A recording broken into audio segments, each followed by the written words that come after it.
அல்லேலூயா. இயேசுவின் உயிர்த்தெழுதல் உணர்த்தும் பாடம் என்கிற தலைப்பிலே ஒரு 5 காரியங்களை மிக வேகமாக மிக சுருக்கமாக உங்களுக்கு நான் பிரசங்கிக்க இருக்கிறேன். பாயிண்ட் நம்பர் 1 நான் வாசிக்கலாம். மத்தேயு எழுதின சுவிசேஷம் 28ஆம் அதிகாரம் 1ஆம் வசனத்திலிருந்து வாசிக்கலாம். மத்தேயு 28:1 முதல். ஓய்வு நாள் முடிந்து வாரத்தின் முதலாம் நாள் விடிந்து வருகையில் மகதலேனா மரியாளும் மற்ற மரியாளும் கல்லறையை பார்க்க வந்தார்கள். அப்பொழுது பூமி மிகவும் அதிரும்படி, வார்த்தை கவனிங்க, பூமி மிகவும் அதிரும்படி கர்த்தருடைய தூதன் வானத்திலிருந்து இறங்கி வந்து வாசலில் இருந்த கல்லை புரட்டி தள்ளி அதன் மேல் உட்கார்ந்தான். அவனுடைய ரூபம் மின்னல் போலவும் அவனுடைய வஸ்திரம் உறைந்த மழையைப் போல வெண்மையாகவும் இருந்தது. காவலாளர் அவனுக்கு பயந்ததினால் திடுக்கிட்டு செத்தவர்கள் போலானார்கள். வாசிக்கலாம். மார்க்கு எழுதின சுவிசேஷம் 16ஆம் அதிகாரம் 1ஆம் வசனத்திலிருந்து வாசிக்கலாம். மார்க்கு 16:1 முதல். ஓய்வு நாளான பின்பு மகதலேனா மரியாளும் யாக்கோபின் தாயாகிய மரியாளும் சலோமே என்பவளும் அவருக்கு சுகந்த வர்க்கமிடும்படி அவைகளை வாங்கி கொண்டு வாரத்தின் முதலாம் நாள் அதிகாலையிலே சூரியன் உதயமாகிற போது கல்லறையினிடத்தில் வந்து கல்லறையின் வாசலில் இருக்கிற கல்லை, கவனிங்க, கல்லறையின் வாசலில் இருக்கிற கல்லை நமக்காக எவன் புரட்டி தள்ளுவான் என்று ஒருவரோடு ஒருவர் சொல்லிக் கொண்டார்கள். அந்த கல் மிகவும் பெரிதாயிருந்தது. அவர்கள் ஏறிட்டு பார்க்கிற போது அது தள்ளப்பட்டிருக்கிறதை கண்டார்கள். தொடர்ந்து வாசிங்க. அவர்கள் கல்லறைக்குள் பிரவேசித்து வெள்ளை அங்கி தரித்தவனாய் வலது பக்கத்தில் உட்கார்ந்திருந்த ஒரு வாலிபனை கண்டு பயந்தார்கள். நான் வாசித்த இந்த 2 வேத பகுதிகளும் என்ன சொல்லுகிறது என்றால், இயேசுவின் உயிர்த்தெழுதல் நமக்கு உணர்த்தக்கூடிய முதலாவது ஒரு பாடம், ஒரு லெசன் என்ன என்று சொன்னால், கல்லறை அடைக்கப்பட்டிருக்கிறது. அந்த கல் மிகவும் பெரிதாக இருக்கிறது. இந்த பெண்களுக்கு என்ன கவலை? அந்த கல்லை நமக்காக எவன் புரட்டி தள்ளப்படுகிற பொழுது தானே நாங்கள் சேகரித்து வைத்திருக்கிற இந்த வெள்ளை போலம், இந்த கந்தவர்க்கம், இந்த பெர்ஃப்யூம், இந்த காரியங்கள் எல்லாம் இயேசுவின் சரீரத்தில் இட முடியும். ஆகையினா இவர்களுக்கு கவலை, இயேசுவின் சரீரத்தில் இந்த வாசனை திரவியங்களை அப்ளை பண்ணிடணும், அவ்வளவுதான். அவர் உயிர்த்தெழுந்திருப்பார் அந்த எண்ணமெல்லாம் அவர்களுக்கு கிடையாது.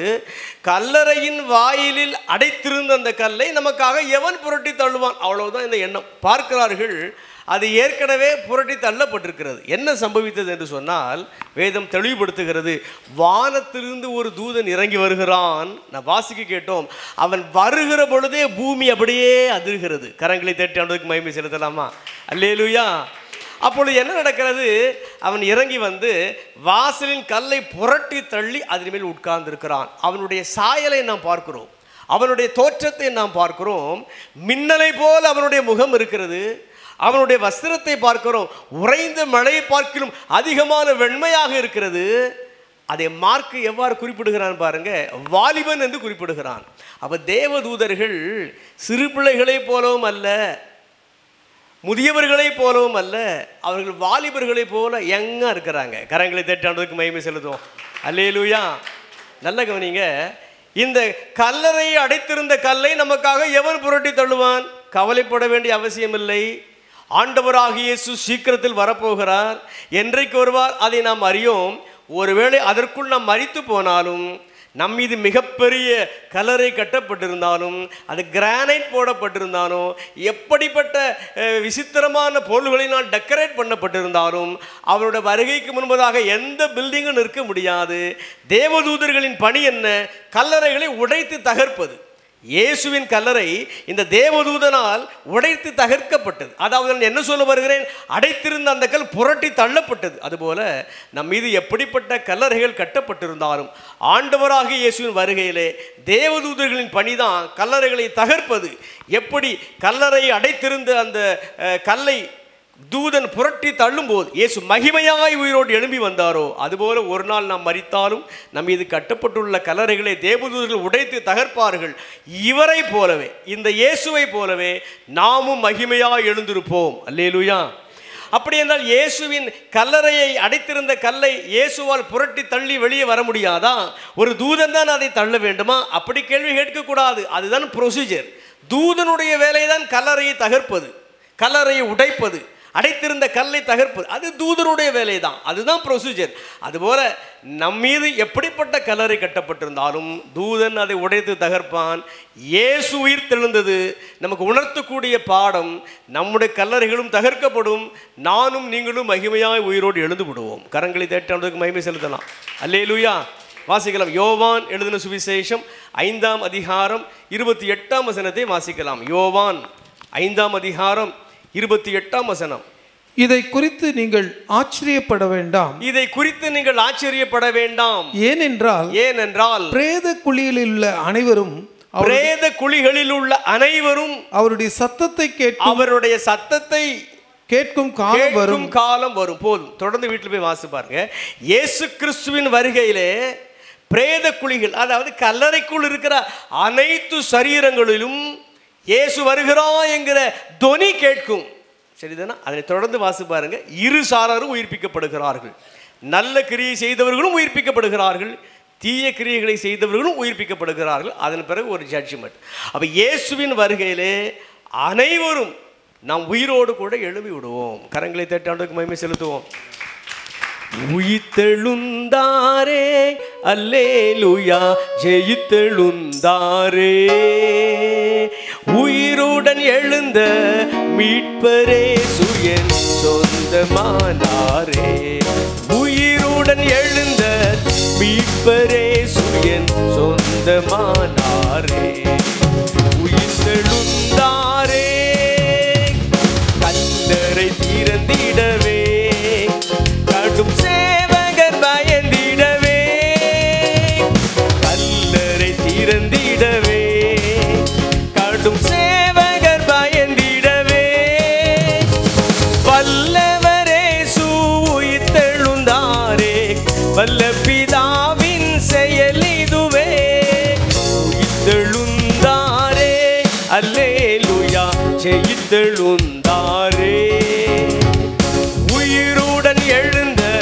மீட்பரே சுயன் சொந்தமானாரே, உயிர்த்தெழுந்தாரே, மரணம் முன் கூரெங்கே, பாதாளம் முன் ஜெயமெங்கே, மரணம் முன் கூரெங்கே, பாதாளம் முன் ஜெயமெங்கே, சாவையும் நோவையும் பேயையும் ஜெயித்தார் சபையோரே துதி சாற்றிடுவோம், உயிர்த்தெழுந்தாரே, அல்லேலூயா, ஜெயித்தெழுந்தாரே, உயிருடன் எழுந்த மீட்பரே சுயன் சொந்தமானாரே, உயிர்த்தெழுந்தாரே. அல்லேலூயா. பாயிண்ட் நம்பர் 2, உயிர்த்தெழுதலின் சரீரம். சப்ஹெட்டிங் அதான். பாயிண்ட் நம்பர் 1 சொன்ன கல்லறை திறக்கப்படுதல். பாயிண்ட் நம்பர் 2, உயிர்த்தெழுதலின் சரீரம் எப்படிப்பட்டது? வாசிக்கலாம். ரோமர் 6ஆம் அதிகாரம் 4ஆம் வசனமும் 5ஆம் வசனமும். ரோமருக்கு எழுதின நிருபம் 6ஆம் அதிகாரம் 4ஆம் வசனமும் 5ஆம் வசனமும். மேலும் பிதாவின் மகிமையினாலே கிறிஸ்து மரித்தோரிலிருந்து எழுப்பப்பட்டது போல, கிறிஸ்து மரித்தோரிலிருந்து எழுப்பப்பட்டது போல நாமும் புதிதான ஜீவன் உள்ளவர்களாய் நடந்து கொள்ளும்படிக்கு அவருடைய மரணத்திற்கு உள்ளாகும் ஞானஸ்நானத்தினாலே கிறிஸ்துவுடனே கூட அடக்கம் பண்ணப்பட்டோம். ஆதலால் அவருடைய மரணத்தின் சாயலில் நாம் இணைக்கப்பட்டவர்களானால், இயேசு கிறிஸ்துவின் மரணத்தின் சாயலில் நாம் இணைக்கப்பட்டதானால், அவர் உயிர்த்தெழுதலின் சாயலிலும் இணைக்கப்பட்டிருப்போம். அல்லேலூயா. இயேசு கிறிஸ்துவின் உயிர்த்தெழுதலின் சாயலிலே நாம் இணைக்கப்பட்டிருப்போம். இயேசுவின் உயிர்த்தெழுதலின் சாயல் எப்படி இருந்தது? அதற்கு முன்பதாக இன்னொரு வசனத்தை வாசித்து விடலாம். 1 யோவான் 3ஆம் அதிகாரம் 1ஆம் வசனத்திலிருந்து வாசிக்கலாம். 1 யோவான் 3ஆம் அதிகாரம் 1ஆம் வசனத்திலிருந்து. இங்கு யோவான் என்ன எழுதுகிறான்?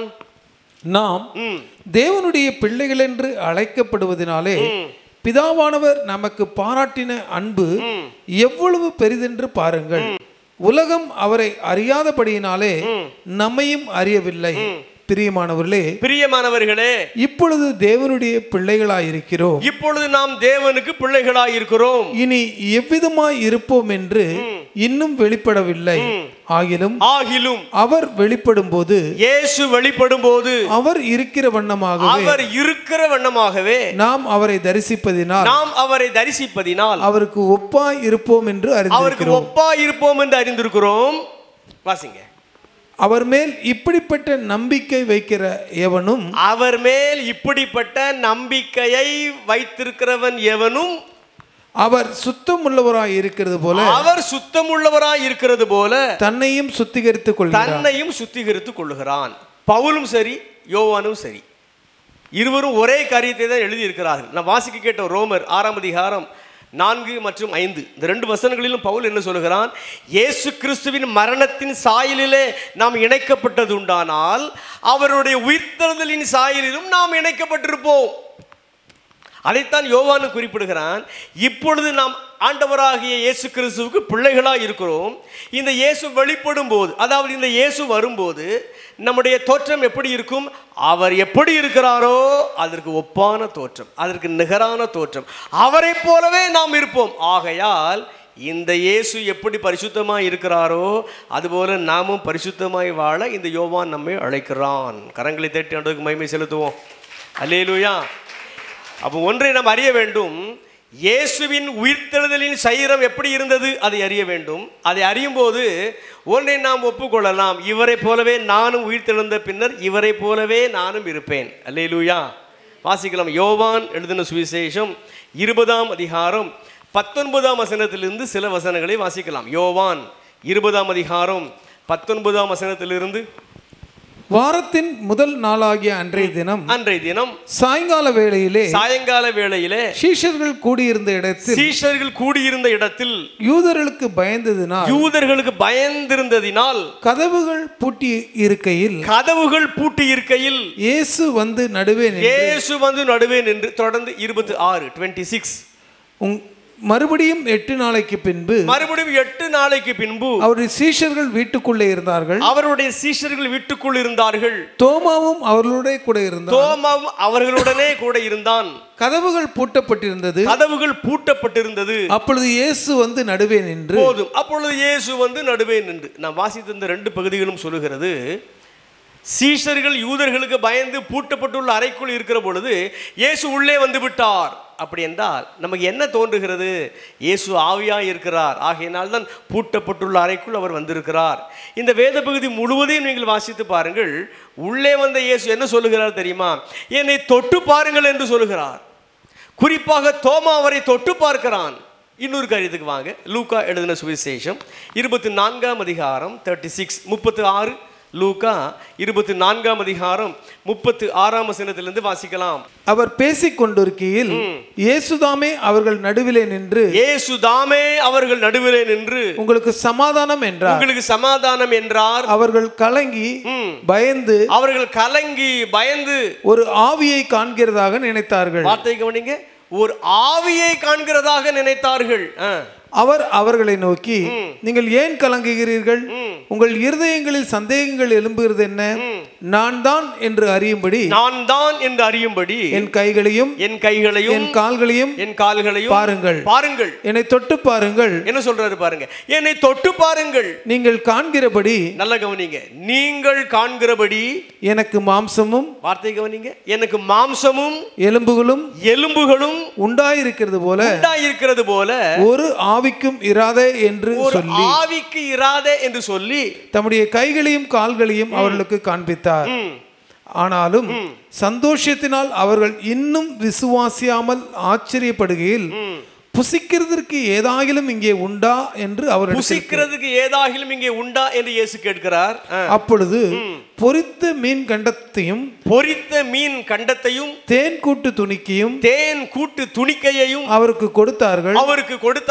அவைகளை அவர் வாங்கி இயேசு வாங்கி அவர்களுக்கு முன்பதாக புசித்தார். நம்ம 2 வேத பகுதிகளை வாசிக்க கேட்டோம். யோவான் 20:19 சில வசனங்கள், 26 சில வசனங்கள், அதுபோல லூக்கா 24:36 சில வசனங்களை வாசித்தோம். இந்த 2 வேத பகுதிகளும் நீங்க இணைத்து பாருங்க. உயிர்த்தெழுதலின் சரீரம் எப்படி இருந்தது, உயிர்த்தெழுந்த இயேசுவின் சரீரம் எப்படி இருந்தது வேதம் தெளிவுபடுத்துகிறது. பூட்டப்பட்டுள்ள அறைக்குள் உள்ளே இயேசு வந்து விடுகிறார். அப்படி என்றால் அவர் ஆவியாக இருப்பது போல நமக்கு தெரிகிறது. அதே சமயம் அவர் சொல்லுகிறார், என்னை தொட்டு பாருங்கள் என்று சொல்லுகிறார். சீஷர்கள் தொட்டு பார்க்கிறார்கள், அவருக்கு மாம்சம் இருக்கிறது. சீஷர்கள் தொட்டு பார்க்கிறார்கள், அவருக்கு எலும்புகள் இருக்கிறது. அப்படி என்றால் பூட்டப்பட்டுள்ள அறைக்குள் இந்த மாம்சம் எப்படி உள்ளே வந்தது, பூட்டப்பட்டுள்ள அறைக்குள் இந்த எலும்புகள் எப்படி உள்ளே வந்தது, நமக்கு புரியவில்லை அல்லவா? இதுதான் உயிர்த்தெழுதலின் சரீரம். கரங்களை தட்டி ஆண்டவருக்கு மகிமை செலுத்துவோம். அது மட்டுமன்று, இன்னும் அந்த வேத பகுதி என்ன சொல்லுகிறது? ஆண்டவராக இயேசு கேட்கிறார், புசிக்கிறதற்கு ஏதாகிலும் உங்களிடத்தில் இருக்கிறதா? பசி இருந்ததா இயேசுவுக்கு? பசி இல்லை. பசி நிமித்தம் அவர் அதை கேட்கவில்லை. இந்த சீஷர்களுக்கு ஒரு நம்பிக்கை ஏற்படுத்த வேண்டும். இந்த இயேசு ஒருவேளை ஆவியாக இருக்கிறார், இது ஒரு ஆவி அல்லது ஒரு ஆவேசம் என்று கூட எண்ணி இருக்கலாம். ஆகையினால் இந்த அச்சத்தை போக்க வேண்டும், இந்த சீடர்களுக்கு ஒரு நம்பிக்கை ஏற்படுத்த வேண்டும் என்பதற்காகத்தான் அவர் கேட்கிறார். பிள்ளைகளை புசிப்பதற்கு ஏதாவது இருக்கிறதா? அப்பொழுது அவர்கள் 2 காரியத்தை கொடுக்கிறார்கள்.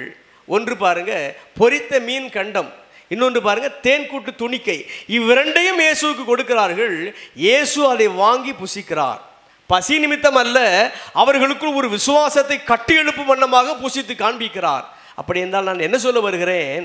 உயிர்த்தெழுதலின் சரீரம் எப்படிப்பட்டது என்று சொன்னால், பூட்டப்பட்டுள்ள அறைக்குள்ளும் உள்ளே செல்ல முடியும். மட்டுமல்ல, உயிர்த்தெழுதலின் சரீரத்தில் நமக்கு தெரியவில்லை, இந்த ஃப்ளஷ் அல்ல, ஏதோ ஒரு ஆவிக்குரிய ஒரு மாம்சம் இருக்கிறது உயிர்த்தெழுதலின் சரீரத்தில்.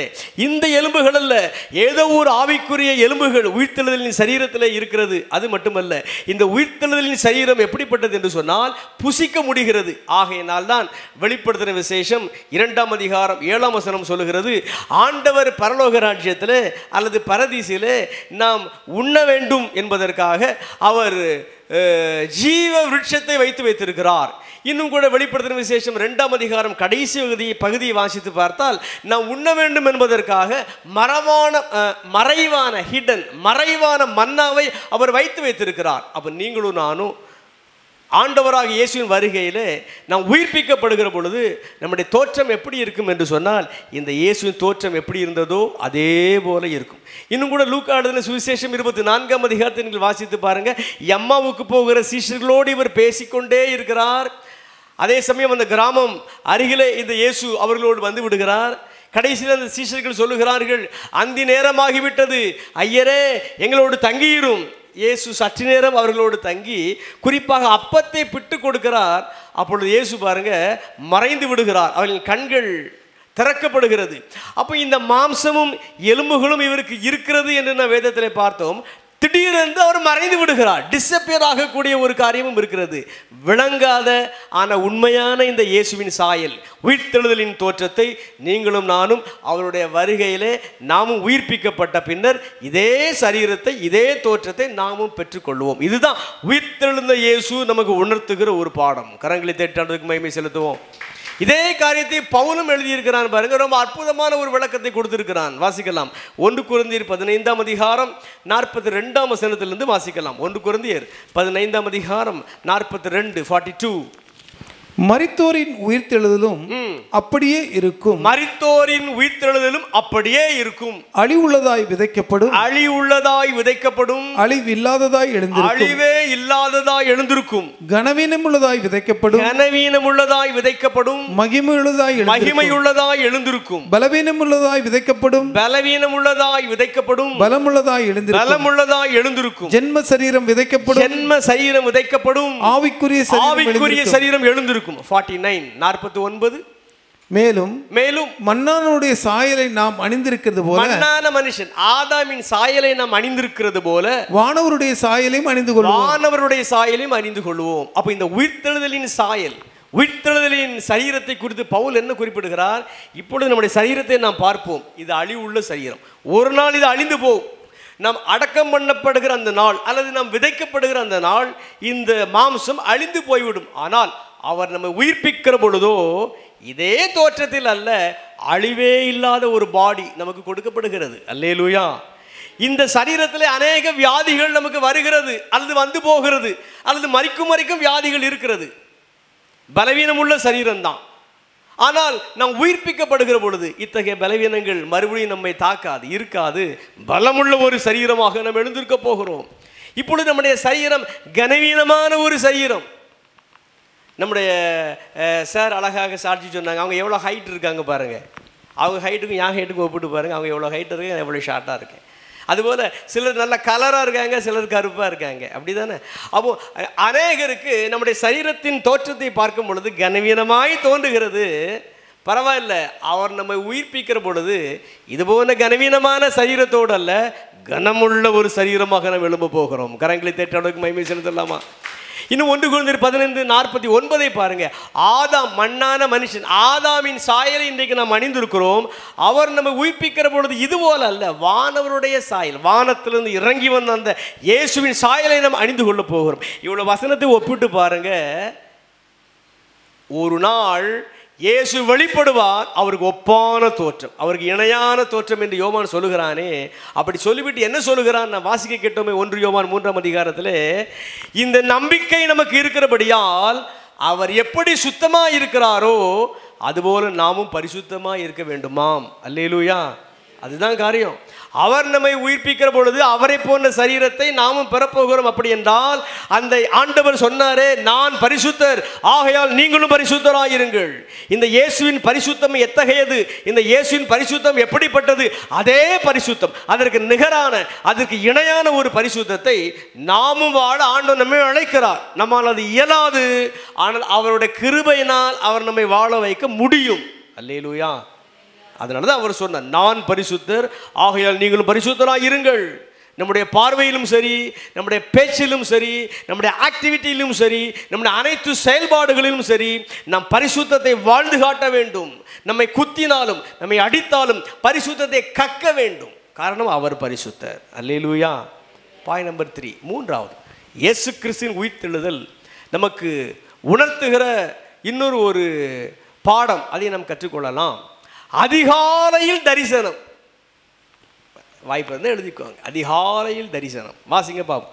யோவான் எழுதின சுவிசேஷம் 20ஆம் அதிகாரம் 10ஆம் வசனத்திலிருந்து வாசிக்கலாம். யோவான் 20ஆம் அதிகாரம் 10ஆம் வசனத்திலிருந்து. பின்பு அந்த சீஷர்கள் தங்களுடைய இடத்திற்கு திரும்பி போனார்கள். அந்த சீஷர்கள் தங்களுடைய இடத்திற்கு திரும்பி போனார்கள். மரியாள் கல்லறையின் அருகே வெளியே நின்று அழுது கொண்டிருந்தார். அதாவது மகதலேனா மரியாள், எல்லாரும் போய்விட்டார்கள், இவள் போகவில்லை. இயேசுவின் கல்லறையின் அருகே நின்று அழுது கொண்டிருக்கிறாள். வாசிங்க. அப்படி அழுது கொண்டிருக்கையில் அவள் குனிந்து கல்லறைக்குள் பார்த்து, இயேசுவின் சரீரம் வைக்கப்பட்டிருந்த இடத்திலே வெள்ளுடை தரித்தவர்களாய் 2 தூதர்கள் தலைமாட்டில் ஒருவனும் கால்மாட்டில் ஒருவனுமாக உட்கார்ந்திருக்கதை கண்டாள். அவர்கள் அவளை நோக்கி, ஸ்திரீயே, ஏன் அழுகிறாய் என்றார்கள். அதற்கு அவள், என் ஆண்டவரை எடுத்துக்கொண்டு போய் விட்டார்கள், அவரை வைத்த இடம் எனக்கு தெரியவில்லை என்றாள். இவைகளை சொல்லி பின்னாக திரும்பி இயேசு நிற்கிறதை கண்டாள். ஆனாலும் அவரை இயேசு என்று அறியாதிருந்தாள். இயேசு அவளை பார்த்து, ஸ்திரீயே, ஏன் அழுகிறாய்? யாரை தேடுகிறாய் என்றார். அவள் அவரை தோட்டக்காரர் என்று எண்ணி, ஐயா, நீர் அவரை எடுத்துக்கொண்டு போனதுண்டால் அவரை வைத்த இடத்தை எனக்கு சொல்லும், நான் போய் அவரை எடுத்துக்கொள்வேன் என்றாள். இயேசு அவளை நோக்கி, மரியாளே என்றார். அவள் திரும்பி பார்த்து ரபூனி என்றாள். அதற்கு போதகரே என்று அர்த்தம். ஓகே, தெரிந்த காரியம்தான். ஆனால் கொஞ்சம் யோசித்து பாருங்க. அதிகாலை வேளை தனிமையாய் கல்லறை தோட்டத்திற்கு செல்லுகிறாள் இந்த பெண்மணி. அவரோடு இருந்த சீடர்கள் கூட போகவில்லை, ஆண்கள் கூட செல்லவில்லை. ஆனால் இவள் போகிறாள். இயேசு உயிர்த்தெழுந்திருப்பார், அந்த வெளிப்பாடெல்லாம் இவருக்கு இல்லை, இவளுக்கு இல்லை. ஆனாலும் ஏதோ அவர் மீது உள்ள ஒரு அன்பு, அவருடைய சரீரத்தையாவது நான் பார்த்து விட வேண்டும், அல்லது கல்லறையாவது நான் பார்த்து விட வேண்டும், அவர் மீது உள்ள பாசம், அவர் மீது உள்ள நேசம். ஆகையினால் அதிகாலையிலே எழுந்திருக்கிறாள், அவரை பார்க்க வருகிறாள். அவர் மீது இருந்த அந்த அன்பை மட்டும் நம்ம கொஞ்சம் யோசித்து பார்ப்போம். இப்போ பாருங்கள், 2 சீஷர்கள் வர்றாங்க, யோவானும் வருகிறான், பேதுரும் வருகிறான். இயேசுவின் கல்லறைக்குள் பேதுரு இறங்கி பார்க்கிறான். சிலைகளெல்லாம் கிடக்கிறது, எல்லாம் பார்த்தாச்சு, இனிமேல் என்ன செய்ய முடியும், நான் வீட்டுக்கு போய்விடும். யோவானும் பேதுரும் வீட்டுக்கு செல்கிறார்கள். அதற்கு பின்னர் கூட இந்த பெண்மணி வீட்டுக்கு செல்லவில்லை, முடியாது. என் இயேசுவின் சரீரத்தை காணோமே, யாரோ ஒருவர் எடுத்துக்கொண்டு சென்று விட்டார்களே, இந்த இடத்தை விட்டு நான் நகர மாட்டேன், அழுது கொண்டே இருக்கிறாள். இப்பொழுது திடீரென்று அதே கல்லறைக்குள் பார்க்கிறாள். சற்று முன்னர் பேதுரு உள்ளே இறங்கி ஏறி இருக்கிறான். அவன் கண்களுக்கு தென்படாத இந்த தேவதூதன் இந்த மகதலேனா மரியாள் கண்களுக்கு தென்படுகிறான். தேவதூதன் சொல்லுகிறான், ஸ்ரீயே ஏன் அழுகிறாய், யாரை தேடுகிறாய்? தூதனுடைய பேச்சில் கூட இவளுக்கு சாட்டிஸ்ஃபேக்ஷன் எல்லாம் இல்லை. நானாக இருந்தால் பரவாயில்லை, இயேசுவை நான் தேடி போனேன், இப்பொழுது தூதனை பார்த்து விட்டேன், தூதன் என்னோடு பேசிவிட்டான், அந்த பரவசனத்திலே நான் வீட்டுக்கு போயிருப்பேன். ஆனால் இவள் அது கூட செய்யவில்லை. தூதனை நான் பார்த்தாலும் அவன் என்னிடத்தில் பேசினாலும் அது கூட பெரிய காரியம் இல்லை. எனக்கு தேவை என் ஆண்டவர், எனக்கு தேவை என் இயேசு. மறுபடியும் அங்கே நின்று அழுது கொண்டிருக்கிறாள். அப்பொழுதுதான் அவருடைய ஆவிக்குரிய கண்களை ஆண்டவர் திறக்கிறார், இயேசுவே காட்சி கொடுக்கிறார். தோட்டக்காரர் என்று எண்ணுகிறாள். அதனைத் தொடர்ந்து ஆண்டவர் கண்களை திறந்தார். இவளுக்கு புரிந்து விட்டது அவர்தான் இயேசு என்று. கரங்களை தேட்டி ஆண்டவருக்கு மகிமை செலுத்தலாமா? ஆகையினால் தான் சங்கீதக்காரன் எழுதுகிறான், சங்கீதம் 63 தேவனே நீர் என்னுடைய தேவன், அதிகாலமே நான் உம்மை எப்படி தேடுகிறேன், வறண்டதும் விடைத்ததும் தண்ணீரற்றதுமாகிய நிலம் எப்படி மழை நீருக்காக ஏங்குமோ அதுபோல உம்மை நான் தேடுகிறேன். இப்படியே பரிசுத்த ஸ்தலத்தில் உம்மை காண ஆசையாயிருந்து உம்முடைய வல்லமையையும் உம்முடைய மகிமையையும் நான் கண்டேன். ஈஸ்டர் பண்டிகையை நாம் கொண்டாடி முடித்திருக்கிறோம். நான் என்னை கேள்வி கேட்கிறேன், நீங்கள் உங்களை கேள்வி கேட்டு பாருங்கள். எவ்வளோ பேர் அதிகாலை எத்தனை மணிக்கு எழுந்து தேவனை தேடுகிறீர்கள்? அல்லது இரவு நேரத்தில் எவ்வளோ நேரம் விழித்திருந்து ஆண்டவரை தேட முடிகிறது? அல்லது பகல் வேளையிலே நீங்கள் தேவ சமூகத்தில் எவ்வளோ நேரம் டைம் ஸ்பெண்ட் பண்ண முடிகிறது? எவ்வளோ நேரம் தேவ சமூகத்திலே வேதத்தை வாசித்து தியானிக்க முடிகிறது? எவ்வளோ நேரம் தேவ சமூகத்திலே ஜெபம் பண்ண முடிகிறது? நீங்கள் தான் பதில் சொல்லணும், உங்கள் உள்ளத்திலே பதில் சொல்லுங்கள். சிலர் நான் 3 மணி நேரம் ஜெபித்தேன், 2 மணி நேரம் ஜெபித்தேன் என்று வெளியே சொல்லிவிடுவார்கள். அப்படி நீங்கள் சொல்லாதீங்க, பரலோகத்தில் பலன் கிடைக்காது. காரணம், மத்தேயு 6ஆம் அதிகாரத்தில் ஆண்டவராகிய இயேசு அதைத்தான் சொல்லுகிறார். நம்முடைய ஜெபமாக இருந்தாலும் சரிதான், நம்முடைய உபவாசமாக இருந்தாலும் சரிதான், நம்முடைய காணிக்கையாக இருந்தாலும் சரிதான், நம்முடைய தர்மங்களாக இருந்தாலும் சரிதான், எல்லாம் அந்தரங்கத்தில் இருக்க வேண்டும். அப்பொழுதுதான் பரலோகத்தில் பலன் கிடைக்கும். இன்றைக்கி உங்கள் உள்ளத்தை கேள்வி கேட்டு பாருங்கள், எவ்வளோ நேரம் தேவ சமூகத்திலே காத்திருக்கிறீர்கள்? ஒருவேளை உங்கள் உள்ளம் குறைவான ஒரு நேரத்தை சொல்லுகிறது என்று சொன்னால் அதிக நேரம் காத்திருக்க பிரயாசப்படுங்க. ஆனால் மக்களிடம் நான் இவ்வளோ நேரம் ஜெபித்தேன் என்று நீங்கள் சொல்லாதீங்க. பரலோகத்தில் மிகுதியான பலன் உண்டு. அல்லேலூயா. நல்ல கவனிங்க. அன்றைக்கு அதிகாலை தேடின இந்த மகதலேனா மரியாள் ஆண்டவர் காட்சி கொடுத்தாரே, இன்றைக்கு அப்படி காட்சி கொடுப்பாரா? இன்றும் கொடுப்பார். இன்றைக்கு ஆண்டவர் இடைபடுவாரா? இன்றைக்கும் இடைபடுவார். சில வசனங்களை மட்டும் உங்களுக்கு நான் மேற்கோள் காட்ட விரும்புகிறேன், எல்லாவற்றையும் அல்ல, சில வசனங்களை வாசிக்கலாம். அப்போஸ்தலர் 5ஆம் அதிகாரம் 18ஆம் வசனத்தை வாசிக்க கேட்கலாம். அப்போஸ்தலர் 5ஆம் அதிகாரம் 18ஆம் வசனத்திலிருந்து வாசிக்கலாம். அப்போஸ்தலர்களை பிடித்து பொதுவான சிறைச்சாலையிலே வைத்தார்கள். அப்போஸ்தலர்களை பிடித்து பொதுவான சிறைச்சாலையிலே வைத்தார்கள். கர்த்தருடைய தூதன் ராத்திரியிலே, கவனிங்க, கர்த்தருடைய தூதன் ராத்திரியிலே சிறைச்சாலையின் கதவுகளை திறந்து அவர்களை வெளியே கொண்டு வந்து நீங்கள் போய் தேவாலயத்திலே நின்று இந்த ஜீவ வார்த்தைகளை எல்லாவற்றையும் ஜனங்களுக்கு சொல்லுங்கள் என்றான். போதும். நல்ல கவனிங்க. அப்போஸ்தலர்கள் பொதுவான சிறைச்சாலையிலே வைக்கப்பட்டிருக்கிறார்கள். என்ன நடக்கு பாருங்க. தேவதூதனே உள்ள இறங்கி வருகிறான். நாம் பூட்டப்பட்டிருக்கிற அந்த பூட்டு சாவியை வச்சு எப்படி திறப்போமோ அதுபோல இவன் திறக்கிறான். திறந்து இந்த சீடர்களை, இந்த அப்போஸ்தலரை வெளியே கொண்டு வருகிறான். கொண்டு வந்து விட்டு, நான் உங்களுக்கு விடுதலை தந்து விட்டேன், வீட்டில் போய் நீங்கள் ரெஸ்ட் எடுங்க அப்படி சொல்லலை. தேவாலயத்துக்கு போங்க, வேர்ட் ஆஃப் காடை ப்ரீச் பண்ணுங்க. தேவாலயத்துக்கு போங்க, கர்த்தருடைய வசனத்தை பிரசங்கம் பண்ணுங்க. அப்போ உயிர்த்தெழுந்த இயேசு பரலோக ராஜ்யத்தில் எழுந்தருளி சென்றார். அதற்கு பின்னரும் இப்படிப்பட்ட காரியங்கள் நடக்குமா? நிச்சயம் நடக்கும். இன்னொரு வசனத்தை வாசிக்கலாம். 9ஆம் அதிகாரத்துக்கு வந்து விடுங்க. 6ஆம் வசனத்தில் 3ஆம் வசனத்திலிருந்து வாசிக்கலாமா? அப்போஸ்தலர் 9ஆம் அதிகாரம் 3ஆம் வசனத்திலிருந்து வாசிக்கலாம். அவன் பிரயாணமாய் போய் தமஸ்குவுக்கு சமீபித்த போது சடுதியிலே வானத்திலிருந்து ஒரு ஒளி அவனை சுற்றி பிரகாசித்தது. வானத்திலிருந்து ஒரு ஒளி அவனை சுற்றி பிரகாசித்தது. வீட்டுக்கு போய் ஃபுல்லா நீங்க வாசி பாருங்க. ஆண்டவராகிய இயேசு இந்த சவுலுக்கு காட்சி கொடுக்கிறார். இன்னொரு வசனத்தை வாசிக்கலாம். 10ஆம் அதிகாரத்துக்கு வருவோம். அப்போஸ்தலர் 10ஆம் அதிகாரம் நம்ம ரவி எட்வின் சார் ஜெபம் பண்ணும் போதே இதை குறிப்பிட்டாங்க. அப்போஸ்தலர் 10ஆம் அதிகாரம் 1ஆம் வசனத்திலிருந்து வாசிக்க கேட்கலாம். இத்தாலியா பட்டாளம் எனப்பட்ட பட்டாளத்திலே 100க்கு அதிபதியாகிய கொர்நேலியு என்னும் பெயர் கொண்ட ஒரு மனுஷன் செசரியா பட்டணத்தில் இருந்தான். அவன் தேவ பக்தி உள்ளவனும் தன் வீட்டார் அனைவரோடும் தேவனுக்கு பயந்தவனுமாயிருந்து ஜனங்களுக்கு மிகுந்த தர்மங்களை செய்து எப்பொழுதும் தேவனை நோக்கி ஜெபம் பண்ணி கொண்டிருந்தான். பகலில் ஏறக்குறைய 9ஆம் மணி நேரத்தில் தேவனுடைய தூதன் தன்னிடத்தில் வரவும் வீட்டில் போய் வாசி பாருங்க.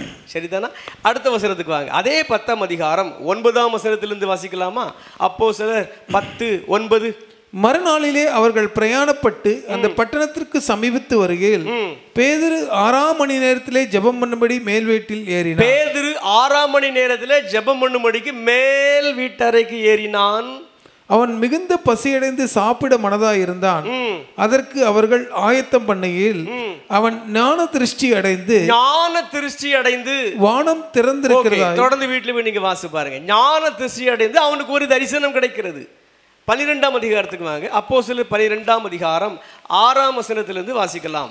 அப்போஸ்தலர் 12:6. ஏரோது அவனை வெளியே கொண்டு வரும்படி குறித்திருந்த நாளுக்கு முந்தின நாள் ராத்திரியிலே பேதுரு 2 சங்கிலிகளினாலே கட்டப்பட்டு 2 சேவகர் நடுவே நித்திரை பண்ணி கொண்டிருந்தான். காவற்காரரும் கதவுக்கு முன்னிருந்து சிறைச்சாலையை காத்து கொண்டிருந்தார்கள். அப்பொழுது கர்த்தருடைய தூதன் அங்கே வந்து நின்றான். கர்த்தருடைய தூதன் அங்கே வந்து நின்றான். தொடர்ந்து என்ன நடந்தது? வீட்டில் போய் நீங்க வாசித்து பாருங்க. 16ஆம் அதிகாரத்துக்கு வருவோம். அப்போஸ்தலர் 16:9. 16:9.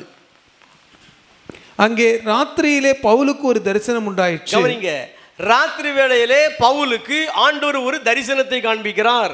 அது என்னவெனில், மக்கதேனியா தேசத்தான் ஒருவன் வந்து நின்று, நீர் மக்கதேனியாவுக்கு வந்து எங்களுக்கு உதவி செய்ய வேண்டும் என்று தன்னை வேண்டிக் கொண்டதாக இருந்தது. அந்த தரிசனத்தை அவன் கண்டபோது, அந்த தரிசனத்தை பவுல் கண்டபோது அவர்களுக்கு சுவிசேஷத்தை அறிவிக்கும்படி கர்த்தர் எங்களை அழைத்தார் என்று நாங்கள் நிச்சயித்துக் கொண்டு. ஓகே, இப்ப பாருங்க, மக்கதோனியாவுக்கு பவுலே நீ சுவிசேஷத்தை அறிவிக்க வேண்டும் என்கிற செய்தியை ஆண்டவர் ஒரு தரிசனத்தின் வாயிலாக அவனுக்கு காண்பிக்கிறார். அவன் செல்லுகிறான். 18ஆம் அதிகாரத்துக்கு வருவோம். அப்போஸ்தலர் 18:9. ராத்திரியிலே கர்த்தர் பவுலுக்கு தரிசனமாகி, இப்ப பாருங்க, இதுவும் ராத்திரி தான். ஆண்டவர் ஒரு விஷன், ஒரு தரிசனம் காண்பிக்கிறார். அதுல கர்த்தரே வந்து நிற்கிறார் பவுலின் அருகே. நீ பயப்படாமல் பேசு சொல்றாரு. பயப்படாம பேசு, மௌனமாய் இராதே, நான் உன்னுடனே கூட இருக்கிறேன். உனக்கு தீங்கு செய்யும்படி ஒருவனும் உன்மேல் கை போடுவதில்லை. இந்த இடத்துல உன் மேல கை போடுவதில்லை. இந்த பட்டணத்தில் எனக்கு அநேக ஜனங்கள் உண்டு. என்ன சொல்லுகிறார்? தரிசனத்திலே ஆண்டவர் தன்னை வெளிப்படுத்துகிறார். சொல்றார், பவுலே, இந்த இடத்துல நிறைய மக்கள் எனக்கு இருக்கிறாங்க, தைரியமா பேசு, பயப்படாத, ஒருவனும் உன் மேல கை வைப்பதில்லை. அல்லேலூயா. 22ஆம் அதிகாரத்துக்கு வருவோம். 17. அப்போஸ்தலர் 22:17.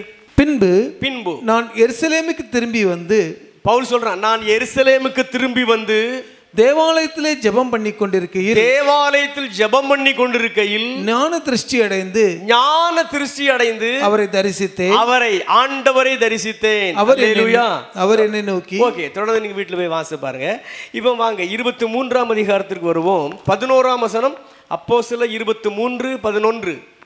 அன்று ராத்திரியிலே கர்த்தர் பவுலின் அருகே நின்று பாருங்க எவ்வளவு அழகா இருக்கு பாருங்க. கர்த்தர் அந்த ராத்திரியிலே பவுலின் அருகே நின்று, பவுலே திடன்கொள், நீ என்னை குறித்து எருசலேமிலே சாட்சி கொடுத்தது போல ரோமாவிலும் சாட்சி கொடுக்க வேண்டும் என்று, ரோமாபுரியிலும் சாட்சி கொடுக்கணும்னு சொல்றார். இன்னும் ஒரு வசனத்தை நான் காண்பித்து கொடுக்கிறேன். அப்போஸ்தலர் 27ஆம் அதிகாரம் 23ஆம் வசனம். ஏனென்றால் என்னை ஆட்கொண்டவரும், பவுல் சொல்றான், ஏனென்றால் என்னை ஆட்கொண்டவரும் நான் சேவிக்கிறவருமான தேவனுடைய தூதனானவன், வார்த்தை கவனிங்க, தேவனுடைய தூதனானவன் இந்த ராத்திரியிலே என்னிடத்தில் வந்து நின்று, பவுலே பயப்படாதே, நீ ராயனுக்கு முன்பாக நிற்க வேண்டும், இதோ உன்னுடனே கூட யாத்திரை பண்ணுகிற யாவரையும், உன்னோடே கூட இந்த கப்பலிலே யாத்திரை பண்ணுகிற யாவரையும் தேவன் உனக்கு தயவு பண்ணினார் என்றான். நல்லா கவனிங்க, இவ்வளவு வசனங்களை இதை வாசிக்க கேட்டோமே. அப்போ இயேசு உயிர்த்தெழுந்து 40 நாட்கள் தரிசனத்தின் மூலமாக தன்னை அநேகருக்கு காண்பித்து 40வது நாளிலே பரலோக ராஜ்யத்துக்கு எழுந்தருளி சென்று தேவனுடைய வலது பார்சத்தில் போய் அமர்ந்தாரே. அதனைத் தொடர்ந்து 50வது நாளாகிய பெந்தேகோஸ்தே நாளிலே கர்த்தருடைய ஆவியானவர் இந்த உலகத்துக்கு அருளப்பட்டாரே. அதற்கு பின்னரும் ஆண்டவர் தன்னை வெளிப்படுத்துகிறார். அதற்கு பின்னரும் தரிசனங்கள் இருக்கிறது. நான் என்ன சொல்ல வருகிறேன் என்று சொன்னால், தரிசனங்கள் இன்றும் இருக்கிறது. இயேசுவை இன்றும் காண முடியும். ஆனாலும் ஒருவேளை உங்களுக்கு தரிசனம் இல்லை என்று சொன்னால், ஒருவேளை இயேசுவை நான் காண முடியவில்லை என்று சொன்னால், ஐயோ என்னிடத்தில் ஆண்டவர் இல்லையே, அந்த எண்ணத்துக்கு நீங்கள் வந்துடாதீங்க. ஆண்டவர் தரிசனத்தை இன்றும் தருகிறவர் தான். ஆண்டவர் இன்றைக்கும் நம்மோடு பேசுகிறவர் தான். வேதாகம நாட்களில் உள்ளது போல் இன்றும் செயல்படுகிறவர் தான். ஒருவேளை அத்தகைய ஸ்பிரிச்சுவல் எக்ஸ்பீரியன்ஸ் உங்களுக்கு இல்லை என்றாலும், இந்த வேத புத்தகத்தில் உள்ள வார்த்தைகள் ஒவ்வொன்றும் ஜீவ வார்த்தைகள் தான். அதை பிடித்து கொள்ளுங்க. இந்த வார்த்தைகள் இருந்தாலும் ஒன்று தான், ஆண்டவரை பார்த்தாலும் ஒன்று தான், ரெண்டும் ஒன்று தான். சிலருக்கு அத்தகைய அனுபவங்கள் இருக்கலாம், சிலருக்கு இல்லாமல் இருக்கலாம். நல்ல கவனிங்க, இத்தகைய அனுபவங்கள் எனக்கும் இருக்கிறது. ஆனாலும் இந்த வேதாகமத்தை தாண்டி ஆண்டவர் நமக்கு காண்பிக்கிற அனைத்தையும் பிற மக்களுக்கு நாம் சொல்லிக்கொண்டே இருந்தால் இந்த தேவ வார்த்தைகளின் மகத்துவம் குறைந்து போய்விடும். நம்முடைய ஆவிக்குரிய வாழ்வின் வளர்ச்சிக்காக நம்மை உந்தி தள்ளும் வண்ணமாக இன்னும் அநேக காரியங்களை அறிந்து கொள்ளும்படியாக ஆண்டவர் நமக்கு இன்றும் தரிசனம் தருகிறார். இன்றும் அவர் நம்மோடு பேசுகிறார். அவருடைய சாயலை நாம் காண்கிறோம். எனக்கும் அத்தகைய எக்ஸ்பீரியன்ஸ் இன்றும் உண்டு. ஆனாலும் அதை நான் வெளிப்படுத்துவதில்லை, நீங்களும் வெளிப்படுத்த வேண்டிய அவசியம் இல்லை. இந்த வேர்ட் ஆஃப் காடை மட்டும் நம்ம ப்ரீச் பண்ணுவோம், அதன்படி நாம் வாழ்வோம். என்ன சொல்ல வருகிறேன், அதிகாலையில் நீங்கள் எழுந்து தேடி பாருங்க. இந்த மகதலேனா மரியாதை போல ஒரு வெறித்தனமாக அவரை தேடி பாருங்க. அவரை காண்பீர்கள், அவருடைய மகிமை காண்பீர்கள், அவருடைய வல்லமையை காண்பீர்கள். கரங்களை தட்டி ஆண்டவருக்கு மகிமை செலுத்துவோமா? எங்கே தேடுவேன் நான், எங்கே தேடுவேன் என் நேசரேசுவை நான், எங்கே தேடுவேன், எங்கே தேடுவேன் நான், எங்கே தேடுவேன், எங்கே தேடுவேன் நான், எங்கே தேடுவேன் என் நேசரேசுவை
இயேசுவை நான் எங்கே தேடுவேன், நான் எங்கே தேடுவேன். பாயிண்ட் நம்பர் 4, உயிர்த்தெழுந்த இயேசு உணர்த்துகிற பாடம் என்கிற தலைப்பில் தான் முதலாவது சொன்னேன் கல்லறை திறக்கப்படுதல், இரண்டாவது சொன்னேன் உயிர்த்தெழுதலின் சரீரம், மூன்றாவது சொன்னேன் அதிகாலையிலே தரிசனம், நான்காவது பரிசுத்த ஆவியானவரை குறித்து இயேசு கூறியது. பாயிண்ட் தான் பாயிண்ட் நம்பர் 4. வாசிங்க பாப்போம். லூக்கா எழுதின சுவிசேஷம் 24ஆம் அதிகாரம் 49ஆம் வசனம். லூக்கா 24:49. என் பிதா வாக்குத்தத்தம் பண்ணினதை, என் பிதா வாக்குத்தத்தம் பண்ணினதை இதோ நான் உங்களுக்கு அனுப்புகிறேன், இதோ நான் உங்களுக்கு அனுப்புகிறேன். நீங்களோ உன்னதத்திலிருந்து வரும் பலனால் தரிப்பிக்கப்படும் வரைக்கும், நீங்களோ உன்னதத்திலிருந்து வரும் பலனால் தரிப்பிக்கப்படும் வரைக்கும் எருசலேம் நகரத்தில் இருங்கள் என்றார். எருசலேம் நகரத்தில் இருங்கள் என்றார். பின்பு அவர் பெத்தானியா வரைக்கும். இன்னொரு வசனத்தை வாசிக்கலாம். யோவான் எழுதின சுவிசேஷம் 20ஆம் அதிகாரம் 21ஆம் வசனம். யோவான் 20:21. இயேசு மறுபடியும் அவர்களை நோக்கி உங்களுக்கு சமாதானம் உண்டாவதாக, பிதா என்னை அனுப்பினது போல நானும் உங்களை அனுப்புகிறேன் என்று சொல்லி அவர்கள் மேல் ஊதி பரிசுத்த ஆவியை பெற்றுக்கொள்ளுங்கள், எவருடைய பாவங்களை மன்னிக்கிறீர்களோ அவைகள் அவர்களுக்கு மன்னிக்கப்படும், எவருடைய பாவங்களை மன்னியாதிருக்கிறீர்களோ அவைகள் அவர்களுக்கு மன்னிக்கப்படாதிருக்கும் என்றார். ஓகே, இன்னொரு வசனத்தை வாசிக்கலாம். அப்போஸ்தலர் நடபடிகள் 1ஆம் அதிகாரம் 4ஆம் வசனத்திலிருந்து வாசிக்கலாம். அப்போஸ்தலர் 1:4ஆம் வசனத்திலிருந்து. அன்றியும் அவர் அவர்களுடனே கூடி வந்திருக்கும் போது, அன்றியும் இயேசு அவர்களுடனே கூடி வந்திருக்கும் போது அவர்களை நோக்கி யோவான் ஜலத்தினாலே ஞானஸ்நானம் கொடுத்தான், நீங்கள் சில நாளுக்குள்ளே பரிசுத்த ஆவியினாலே ஞானஸ்நானம் பெறுவீர்கள், ஆகையால் நீங்கள் எருசலேமை விட்டு போகாமல் என்னிடத்தில் கேள்விப்பட்ட பிதாவின் வாக்குத்தத்தம் நிறைவேற காத்திருங்கள் என்று கட்டளையிட்டார். இந்த 3 வேத பகுதியும் என்ன சொல்லுகிறது? நான் வாசிக்க கேட்டோமே. லூக்கா 24:49 சில வசனங்கள், யோவான் 20:21 சில வசனங்கள், இப்பொழுது நான் வாசித்த அப்போஸ்தலர் 1ஆம் அதிகாரம் 4ஆம் வசனத்திலிருந்து சில வசனங்கள். இவ்வளவு வசனங்களும் என்ன சொல்லுகிறது? உயிர்த்தெழுந்த இயேசு சொல்லுகிறார், பரிசுத்த ஆவியானவரை நீங்கள் பெற வேண்டுமா, இந்த எருசலேமை விட்டு வெளியே போகாதிருங்கள், இங்கே காத்திருங்கள், அதாவது இங்கே ஜெபம் பண்ணுங்கள் என்று சொல்லுகிறார். நீங்க அப்போஸ்தலர் 1:4 பாருங்க. அது 40வது நாள் அவர் பேசுகிற அந்த கடைசி வரிகள். எருசலேமை விட்டு புறப்பட்டு போகாதீங்க, இங்கு காத்திருங்க சொல்லிவிட்டு அப்படியே பரலோக ராஜ்யத்துக்கு எழுந்திருளி செல்லுகிறார். நீங்கள் 14ஆம் வசனத்தை வீட்டில் போய் வாசிங்க. இப்போ கூட வாச நேரம் ஆயிரும். 14ஆம் வசனத்தை பாருங்க. அவர் எழுந்திருளி போன பின்னர் அநேக பெயர்கள், 11 சீஷர்கள், இயேசுவின் தாயார், அவருடைய உடன் பிறந்த சகோதரர், எல்லாரும் ஸ்திரீகளோடு பிள்ளைகளோடு குடும்பத்தினரோடு 10 நாட்கள் ஜெபம் பண்ணுகிறார்கள். அடுத்த அதிகாரம் 1ஆம் வசனத்தை பாருங்க. அப்போஸ்தலர் 2:1 பெந்தேகோஸ்தே 50வது நாள். அப்போ இந்த 10 நாள் அவங்க எருசலேமை விட்டு வெளியே போகல, காத்திருக்கிறாங்க. பரிசுத்த ஆவியானவர் அளவில்லாமல் அவர்கள் மீது இறங்குகிறார். அப்போ பரிசுத்த ஆவியானவரின் அபிஷேகத்தை பெற இன்றும் 10 நாட்கள் ஜெபம் பண்ண வேண்டும் என்று நான் கூறவில்லை. நான் என்ன சொல்ல வருகிறேன், அவர் ஏற்கனவே அருளப்பட்டு விட்டார். ஆனாலும் என்றாவது ஆண்டவரே என்னை உங்கள் ஆவியினால் நிரப்புங்க ஆண்டவரே, கொஞ்சம் டைம் ஸ்பெண்ட் பண்ணி ஜெபம் பண்ணி இருக்கிறீர்களா? சிலருக்கு ஜெபம் பண்ண ஆரம்பித்த உடனே பரிசுத்த ஆவியை நிரப்புகிறார், உண்மைதான். சில நாட்கள் ஜெபம் பண்ணுகிறார்கள், உண்மைதான். நான் என்ன சொல்லுகிறேன், ஒவ்வொரு நாளும் பரிசுத்த ஆவியினாலே நிரப்பப்பட தேவ சமூகத்திலே காத்திருங்கள். அதைத்தான் சொல்கிறேன். உயிர்த்தெழுந்த இயேசு நமக்கு உணர்த்துகிற காரியம் என்ன? என்றைக்கோ ஒரு நாள் பெற்ற அபிஷேகம் அதுவல்ல, ஒவ்வொரு நாளும் அபிஷேகத்திலே நாம் நிரம்ப வேண்டும். கர்த்தருடைய பிரசன்னம் ஒவ்வொரு நாளும் நம்முடைய உள்ளான மனுஷனை நிரப்பணும். ஆவி, ஆத்மா, சரீரம் தேவ ஆவியினால ஒவ்வொரு நாளும் நிரப்பப்படணும். ஒரு வார்த்தை பேசினா கூட அதில் காட்ஸ் பிரசன்ஸ் இருக்கணும். அல்லேலூயா. அப்போ அத்தகைய அனுபவம் வேணும்னா ஒவ்வொரு நாளும் காத்திருக்கணும். ஆண்டவரே எனக்கு குழந்தை இல்லை ஆண்டவரே, ஆண்டவரே பணம் இல்லை ஆண்டவரே, இப்படியே ஜெபம் பண்ணியிருந்தால் ஜெபத்தில் போர் அடிச்சிடும். அதெல்லாம் விட்டு தள்ளுங்க. ஆண்டவரே உங்கள் பிரசன்னம் வேண்டும் ஆண்டவரே, உங்கள் அபிஷேகம் வேண்டும் ஆண்டவரே, இப்படி ஜெபம் பண்ணி பாருங்க. கேளாத உலக நன்மையும் சேர்த்து தருகிற நல்ல தகப்பன் தான் ஆண்டவர். அல்லேலூயா. இந்த பரிசுத்த ஆவியானவர் ஏன்? அதற்கு விடை தான் 8ஆம் வசனம், அப்போஸ்தலர் 1:8 வாசிக்க வேண்டாம். இந்த ஆவியானவர் நமக்குள் கடந்து வருகிற பொழுது எருசலேம் மட்டுமல்ல, யூதேயா மட்டுமல்ல, சமாரியா மட்டுமல்ல, உலகத்தில் எங்கு போனாலும் ஆண்டவருக்கு நான் ஒரு விட்னஸ், ஆண்டவருக்கு நீங்க ஒரு விட்னஸ். அவருக்காக எழுந்து நம்ம செயல்படுகிற ஒரு ரெப்ரசன்டேட்டிவாக ஆண்டவரை மாற்றுவது உறுதி. அல்லேலூயா. 5th பாயிண்ட், இதான் கடைசி. உயிர்த்தெழுந்த இயேசு உணர்த்துகிற ஒரு பாடம் என்னன்னா, இயேசுவின் கட்டளை. வாசிக்கலாம், மத்தேயு 28:16 வாசிக்கலாம். மத்தேயு எழுதின சுவிசேஷம் 28ஆம் அதிகாரம் 16ஆம் வசனம். 11 சீஷர்களும் கலிலேயுல இயேசு தங்களுக்கு குறித்திருந்த மலைக்கு போனார்கள். அங்கே அவர்களை கண்டு பணிந்து கொண்டார்கள். சிலரோ சந்தேகப்பட்டார்கள். அப்பொழுது இயேசு சமீபத்தில் வந்து அவர்களை நோக்கி வானத்திலும் பூமியிலும் சகல அதிகாரமும் எனக்கு கொடுக்கப்பட்டிருக்கிறது. ஆகையால் நீங்கள் புறப்பட்டு போய் சகல ஜாதிகளையும் சீஷராக்கி பிதா குமாரன் பரிசுத்த ஆவியின் நாமத்திலே அவர்களுக்கு ஞானஸ்நானம் கொடுத்து நான் உங்களுக்கு கட்டளையிட்ட யாவையும் அவர்கள் கைக்கொள்ளும்படி அவர்களுக்கு உபதேசம் பண்ணுங்கள் என்றார். மார்க்கு 16:15. மார்க் எழுதின சுவிசேஷம் 16ஆம் அதிகாரம் 15ஆம் வசனத்திலிருந்து வாசிக்கலாம். பின்பு அவர் அவர்களை நோக்கி, நீங்கள் உலகம் எங்கும் போய் சர்வ சிருஷ்டிக்கும் சுவிசேஷத்தை பிரசங்கியுங்கள். தொடர்ந்து வீட்டில் போய் நீங்க வாசிங்க. இப்போ அப்படி யோவான் எழுதின சுவிசேஷம் 21ஆம் அதிகாரம் 15, 16, 17. யோவான் 21:15. பின்பு அவர்கள் போஜனம் பண்ணின பின்பு இயேசு சீமோன் பேதுருவை நோக்கி யோனாவின் குமாரனாகிய சீமோனே, இவர்களிலும் அதிகமாய் நீ என்னிடத்தில் அன்பாய் இருக்கிறாயா என்றார். அதற்கு அவன் ஆண்டவரே, உம்மை நேசிக்கிறேன் என்பதை நீர் அறிவீர் என்றார். என் ஆட்டுக்குட்டிகளை மேய்ப்பாயாக. அதற்கு இயேசு என் ஆட்டுக்குட்டிகளை மேய்ப்பாயாக என்றார். தொடர்ந்து 16, 17 வீட்டில் போய் நீங்க வாசிங்க. இந்த உயிர்த்தெழுந்த இயேசு நமக்கு உணர்த்துகிற பாடம் என்ன என்று சொன்னால், அவன் நம்மை பார்த்து சொல்லுகிறார், உலகமெங்கும் புறப்பட்டு போங்கள். ஏன்? சுவிசேஷத்தை அறிவிக்கும்படியாக சொல்றார். அவர் எந்த ஆட்சி இருக்கட்டுமே, தமிழகத்தில் எந்த ஆட்சியும் இருக்கட்டும், இந்தியாவில் எந்த ஆட்சியும் இருக்கட்டும், எல்லா நாடுகளிலும் எந்த ஆட்சியாளர்களும் இருக்கட்டும், உயிர்த்தெழுந்த இயேசு சொல்றாரு, வானத்திலும் பூமியிலும் சகல அதிகாரம் எனக்கு இருக்கு. நான் சொல்றேன், புறப்பட்டு போ, சுவிசேஷத்தை அறிவி. கரங்களை தட்டி ஆண்டவருக்கு மகிமை செலுத்துவோம். அல்லேலூயா. ஆண்டவர் உங்களையும் என்னையும் அனுப்ப விரும்புகிறார். பக்கத்து வீட்டிற்கு அனுப்ப விரும்புகிறார், பக்கத்து ஸ்ட்ரீட் தெருவுக்கு அனுப்ப விரும்புகிறார், பக்கத்து கிராமத்திற்கு அனுப்ப விரும்புகிறார், பக்கத்து பட்டணத்திற்கு அனுப்ப விரும்புகிறார். ஏன்? அவரை குறித்து பேசுவதற்கு, அவருடைய வார்த்தைகளை குறித்து அறிவிப்பதற்கு. குறிப்பாக இந்த பேதுருவை பார்த்து சொல்றார், யோனாவின் குமாரனாகிய பேதுருவே, என்னை நேசிக்கிறாயா? 3 முறை கேட்கிறார். அவன் சொல்றான், உண்மையில உங்களை நான் நேசிக்கிறேன் ஆண்டவரே. அவனும் 3 முறையும் சொல்லிட்டான். 3 முறையும் ஆண்டவர் ஒரே பதிலும் சொல்றாரு, என் ஆட்டுக்குட்டிகளை மேய்ப்பாயாக, என் ஆடுகளை மேய்ப்பாயாக.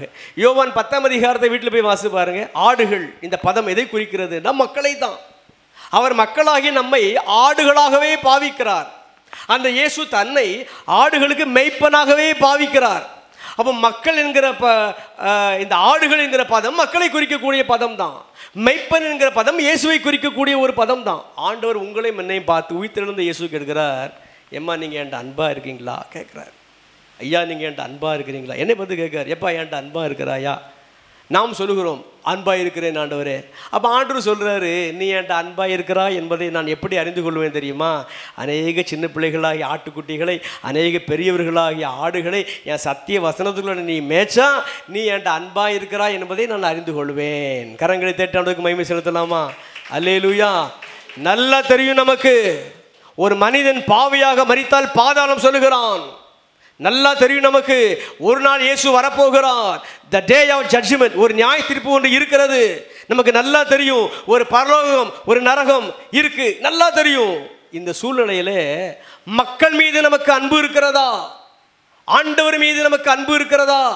பாதாளத்தை நோக்கி நரகத்தை நோக்கி சென்று கொண்டிருக்கிற சிலரின் கால்களையாவது தடுத்து தேவராஜ்யத்துக்கு நேராக திருப்புவதற்கு ஒரு பாசம் மக்கள் மீது நமக்கு இருக்கிறதா? ஆண்டவர் சொல்றார், அப்படி இருந்தா என் ஆடுகளை நீ சத்தியத்துக்குள்ள மேய்ப்பா. ஒரு மனிதன் மரிப்பதற்கு முன்பதாக சுவிசேஷத்தை கொண்டு போய் சேர்க்கக்கூடிய ஒரு கடமை நமக்கு இருக்கிறது. நம்முடைய ஆவி ஆத்மா சரீரத்தை ஒப்பு கொடுப்போம், பயன்படுத்துவது அவர். அல்லேலூயா, அல்லேலூயா. பணிகள் இருக்கலாம், வேலைகள் இருக்கலாம், எதுவும் இருக்கலாம். நம் மரிக்க மட்டும் பணிகள் இருந்து கொண்டு தான் இருக்கும், வேலைகள் இருந்து கொண்டு தான் இருக்கும். நம்முடைய அழகோ, நம்முடைய பணமோ, நம்முடைய படிப்போ, நம்முடைய செயல்பாடுகளோ, நம்முடைய டிக்னிட்டியோ எதுவுமே அவருடைய ஊழியத்துக்கு தடையாக ஒரு காரணியாக இருக்கக்கூடாது. எதுவாக இருந்தாலும் அவ்வளோ பெரிய ஆண்டவர் தன்னை தாழ்த்தி கீழே இறங்கி வந்தாரே, அவருக்கு முன்பதாக எனக்கு இருக்கிற எல்லாமே குப்பை தான். இந்த இயேசு தான் உங்களையும் என்னையும் பார்த்து உயிர்த்தெழுந்த இயேசு கேட்கிறார், என்கிட்ட அன்பாக இருக்கிறாயா? அப்படி அன்பாக இருந்தால் ஆடுகளை மேய்க்கணும். அல்லேலூயா. மெய்ப்பன் இல்லாத ஆடுகள் போல் மேய்கின்றார் பாவ புல்வெளியில். மெய்ப்பன் இயேசுவை அறிந்த நீயும் மேன்மையை நாடி ஓடுகின்றாயோ? மேன்மையை நாடி ஓடுகின்றாயோ? உனக்காக நான் மரித்தேனே, எனக்காக நீ என்ன செய்தாய்? உனக்காக நான் மரித்தேனே, எனக்காக நீ என்ன செய்தாய்? எனக்காக நீ என்ன செய்தாய்? 5 சகோதரர் அழிகின்றாரே, யாரையாவது அனுப்பிடுமே, யாரை நான் அனுப்பிடுவேன்? யார்தான் போவார் எனக்காக? யார்தான் போவார் எனக்காக? உனக்காக நான் மரித்தேனே, எனக்காக நீ என்ன செய்தாய்? உனக்காக நான் மரித்தேனே, எனக்காக நீ என்ன செய்தாய்? எனக்காக நீ என்ன செய்தாய்? ஹல்லேலூயா, ஹல்லேலூயா. தேவ சமூகத்தில் எழுந்து நிற்கிற ஆண்டவரே, இதுவரைக்கும் உங்களுக்காக நான் என்ன செய்திருக்கிறேன் ஆண்டவரே? எனக்கு நல்ல படிப்பு தந்தீங்கப்பா, நல்ல செயல்படக்கூடிய உறுப்புகளை தந்திருக்கீங்கப்பா. உங்களுக்காக நான் என்ன செஞ்சுருக்கிறேன்? உங்கள் நோக்கத்தை எந்த அளவு நான் நிறைவேற்றியிருக்கிறேன் ஆண்டவரே? நம்ம அன்பு சகோதரர், அன்பு ஐயா ஒரு சாட்சி சொன்னாங்க. எல்லாரும் கண்களை மூடிக்கொண்டே அப்படியே தேவனுடைய முகத்தை பார்த்து ஜெபிப்போம். 60% தான் என் வாழ்க்கையை நான் ஒப்பு கொடுத்துருக்கேன். ஆனால் இந்த ஜீசஸ் 10% கேட்குறாரு, இன்னும் நான் கொடுக்க வேண்டியது இருக்கிறதே. இப்போ ஆண்டவர் நம்மை பார்த்து சொல்கிறாரு, நான் எதிர்பார்க்கிற அளவு இன்னும் நீ வாழவில்லையே, நான் எதிர்பார்க்கிற அளவு என் ஊழியத்தில் இன்னும் நீ உழைக்கவில்லையே, இன்னும் முழுமையான உழைப்பு எனக்கு வேண்டுமே. ஹல்லேலூயா. செய்கிற வேலைகளுக்கு நடுவிலே, இருக்கிற குடும்ப வாழ்வுகளுக்கு நடுவிலே இன்னும் அதிகமாக ஊழியத்திலே செயல்பட தேவ சமூகத்திலே ஒப்பு கொடுக்கலாமா? 5 பாயிண்ட்டை நம்ம கற்றுக்கொண்டோம். கடைசி பாயிண்ட்டுக்காக மட்டும் ஜெபம் பண்ண போகிறோம். உயிர்த்தெழுந்த இயேசு நமக்கு உணர்த்துகிறார், நேற்றை விட, சென்ற ஆண்டை விட, முந்தைய காலங்களை விட என் ஊழிய பணிக்காக இன்னும் கொஞ்சம் அதிகமாக நீ செயல்பட மாட்டாயா? என் மேல அன்பு இருந்தா என் ஆடுகளை நீ மேய், என் மேல அன்பு இருந்தா என் ஆட்டுக்குட்டிகளை மேய். எவ்வளவு ஃப்ரெண்ட்ஷிப் இருக்கு, எவ்வளவு நட்பு வட்டாரம் நமக்கு இருக்கு. இந்த ஜீசஸை நம்ம ஏன் சொல்லக்கூடாது? ஹல்லேலூயா, ஹல்லேலூயா. இருதயத்திலே வலது கருத்தை வச்சுக்கோங்க, இருதயத்திலே வலது கருத்தை வச்சுக்கோங்க. ஜி நோட்டு கொடுங்க. ஹல்லேலூயா, ஹல்லேலூயா. என் வாழ்வில் இழந்த நன்மை கீடாய் எஞ்சிய நாட்களில் உழைப்பேனே. நீ தந்த ஈவுவரங்கள் யாவும் உம் பணி சிறந்திட முற்றும் தந்தே.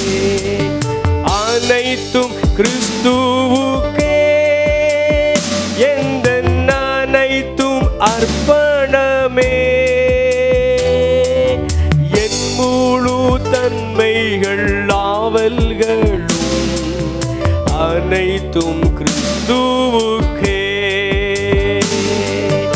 என் முழு தன்மைகள் ஆவல்களும் அனைத்தும் கிறிஸ்துவுக்கே.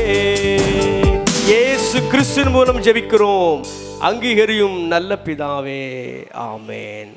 அப்படியே எல்லாரும் ஒரு ஃபைனல் கடைசி ப்ரேயர், க்ளோசிங் ப்ரேயர், எல்லாம் தேவ சமூகத்தில் ஜெபம் பண்ணோம். ஹல்லேலூயா. கொஞ்சம் வாய்களை திறந்து ஒரு 10 வினாடி ஆண்டவரை ஸ்தோத்திரம் பண்ணுங்க பார்ப்போம். ஹல்லேலூயா. நன்றி ஆண்டவரே, நன்றி ஆண்டவரே, நன்றி பரிசுத்த ஆவியானவரே, நன்றி பிதாவே, நன்பு இயேசு ராஜா. ஹல்லேலூயா. ஓ ரபோமே ஹேகா மாம்பா ஹலுதோ ரபோமி ஹேகா மூ லுதுரா. ஆண்டவருடைய வல்லமை நம்ம இது கடந்து வந்து கொண்டிருக்கிறது. கர்த்தருடைய பிரசன்னம் ஒவ்வொருவரையும் நிரப்பி கொண்டிருக்கிறது. இந்த சிற்றாலை முழுவதும் தேவ வல்லமை இறங்குகிறது. ஆண்டவருடைய சமூகத்தில் கேளுங்க, ஒரு ஆவிக்குரிய நன்மையை கேளுங்க, உங்க வரங்களை தாங்க கேளுங்க, உங்க வல்லமைகளை தாங்க கேளுங்க, உங்க கிருபைகளை தாங்க கேளுங்க. ஹல்லேலூயா. என்னை பயன்படுத்துங்க கேளுங்க. பரலோக பிதாவே, வார்த்தை கேட்ட ஒவ்வொருவருக்காக நாங்கள் இணைந்து ஜெபம் பண்ணுகிறோம். உங்க வல்ல பிரசன்னம் ஆளுகை செய்யட்டும், இவர்களை பயன்படுத்துங்க. இயேசு கிறிஸ்துவின் மூலம் ஜெபிக்கிறோம், அங்கீகரியும் நல்ல பிதாவே, ஆமென்.